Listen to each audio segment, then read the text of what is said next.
بہت سارے لوگوں نے کئی جگہوں پہ یہ سوال مجھ سے پوچھا، بالخصوص محرم کے دنوں میں، کہتے ہیں جی خواجہ ویسے کرنی کو جب پتہ چلا نا رسول اللہ کے دندان مبارک احد میں شہید ہوئے ہیں، تو خواجہ ویسے کرنی نے اپنے سارے دانت نکال دیے، اور پھر اس وقت آپ کے لیے حلوہ بنایا گیا۔ بعض نے کہا جی اس وقت کیلا اللہ نے پیدا فرما دیا۔ احد میں حضور کے دندان مبارک شہید ہوئے، خواجہ اویس کرنی کو پتہ چلا کہ جنگ ہوئی ہے اور حضور کے دندان مبارک شہید ہوئے ہیں، تو انہوں نے کہا پتہ نہیں یہ دانت تھا یا یہ دانت مبارک تھا، انہوں نے سارے ہی دانت نکال دیے۔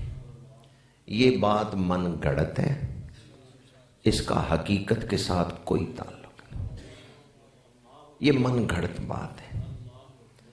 فتاوی شارح بخاری میں مفتی اعظم ہند علامہ مفتی شریف الحق امجدی رحمت اللہ تعالی علیہ، انہوں نے فرمایا ہے، اس پر انہوں نے فتویٰ لکھا ہے کہ یہ ایک جھوٹی بات ہے جو آپ کی طرف منسوب کی گئی ہے۔ فتاوی بریلی شریف کے اندر بھی یہ بات موجود ہے، مفتی یونس رضا قادری انہوں نے بھی اس پر لکھا ہے کہ ایسی کوئی روایت ہے ہی نہیں، یہ جھوٹی بات ہے جو منسوب کی گئی۔ ایک تو نقلاً یہ ثابت ہی نہیں ہے کہ کسی نے روایت کیا ہو کہ ایسا واقعہ ہوا ہے، دوسرا ہے عقلاً یہ بات یاد رکھیں کہ حضور کا کوئی ایک دانت مبارک بھی شہید نہیں ہوا۔ احد کی جنگ میں بھی حضور کا کوئی دانت مبارک مکمل شہید، مطلب جڑ سے دانت کا نکل جانا، حضور کا کوئی ایک دانت مبارک بھی شہید نہیں ہوا۔ مشکات کی شرح اشیات اللمعات میں شیخ عبدالحق محدث دہلوی رحمت اللہ تعالی علیہ نے یہی لکھا ہے، اور مشکات کی شرح میرات المناجی میں حضرت مفتی احمد یار خان نعیمی رحمت اللہ تعالی علیہ نے بھی یہی لکھا ہے کہ حضور کا کوئی ایک دانت مبارک بھی شہید نہیں ہوا۔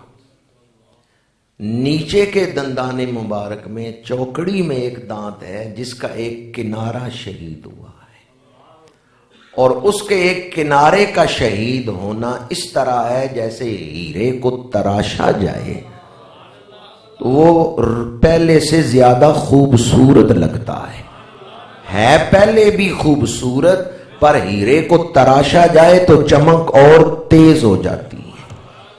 اوپر کے دندان مبارک میں سے تو کسی دانت مبارک کا کنارہ بھی شہید نہیں ہوا، نیچے کے دندان مبارک میں بھی، سامنے کے دندان مبارک میں نہیں، چوکڑی کے دندان مبارک میں سے ایک دانت مبارک کا کنارہ ایک ذرہ اس سے یوں جدا ہوا ہے کہ جیسے ہیرے کو تراشا جاتا ہے۔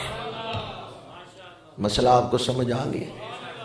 اگر کوئی آئندہ حضرت خواجہ ویسے کرنی کے حوالے سے یہ بات کرے تو ایک تو جواب دیں کہ نقلاً یہ کسی روایت سے ثابت ہی نہیں، دوسرا حضور کے دندان مبارک شہید ہی نہیں ہوئے، کوئی ایک مکمل دانت مبارک بھی جڑ سے اکھڑا نہیں ہے۔ ہاں نیچے کے دندان مبارک میں سے ایک دانت مبارک جو چوکڑی میں ہے اس کا ایک کنارہ یوں جدا ہوا ہے کہ جیسے ہیرا تراشا جاتا ہے۔ دو جواب میں نے آپ کی خدمت میں عرض کیے۔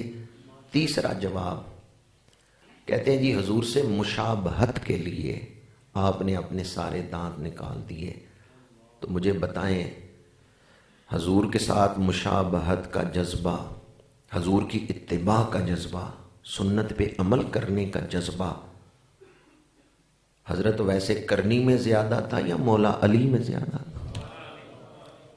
یہ تو آپ نے نہیں کہا کہ مولا علی نے دانت نکال دیے، وہ تو سامنے تھے، اگر حضور کا کوئی دانت مبارک نکلا ہوتا وہ اپنا ایک نکال دیتے۔ حضرت صدیق اکبر نے دانت نکالے، حضرت خاتون جنت رضی اللہ تعالی عنہا سیدہ نساء العالمین انہوں نے کوئی اپنا دانت مبارک نکالا ہے؟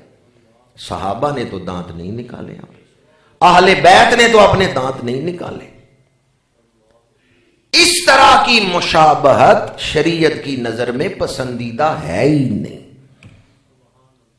اگر یہ مشابہت یہ اتباع میں شمار ہوتی اور یہ محمود ہوتی، یہ قابل تعریف ہوتی، شریعت اس کی اجازت دیتی کہ خود اپنے آپ کو تکلیف میں مبتلا کرنا، تو صحابہ کرام حضور کو زخمی ہوتا دیکھتے خود اپنے آپ کو زخمی کر لیتے، لیکن کیا انہوں نے خود اپنے آپ کو زخمی کیا؟ نہیں کی۔ حضور کی گردن مبارک پہ اوجری ڈالے گی مکی دور میں، کیا صحابہ نے اپنی گردنوں پہ اوجریاں ڈالی ہیں یا حضرت خواجہ ویسے کرنی نے ڈالی ہیں؟ نہیں ڈالی۔ تو شریعت اس طرح کی مشابہت کی اجازت ہی نہیں دیتی۔ اور چوتھی بات جو ایک سوال ہے کہ جو کہتے ہیں نا کہ چونکہ حضرت خواجہ ویسے کرنی نے اپنے دندان شہید کروا لیے تھے تو ہم بھی اس لیے اپنے آپ کو زخمی کرتے ہیں، دانت وہ بھی اپنے نہیں نکالتے۔ اگر خواجہ ویسے کرنی کے حوالے سے آپ صرف ضرب لگانے کی دلیل دے رہے ہیں تو ذرا پہلے دانت نکالیں نا پھسارے۔